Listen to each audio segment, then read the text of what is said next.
Hello there. So you want to know how you can set up a Proton mail filter. This is going to be the only video that you'll ever need to watch on the internet. So with that being said, let's just get straight into the video. So firstly, let's just understand what a mail filter is.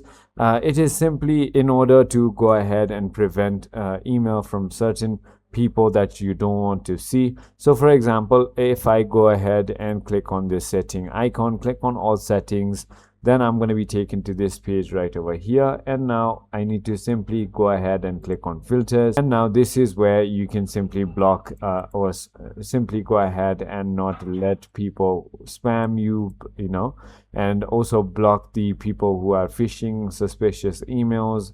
You can simply go ahead and add filters by clicking on add. You can write a filter name, so for example, let's just say that, and click on next, and as you can see, you can make any filters.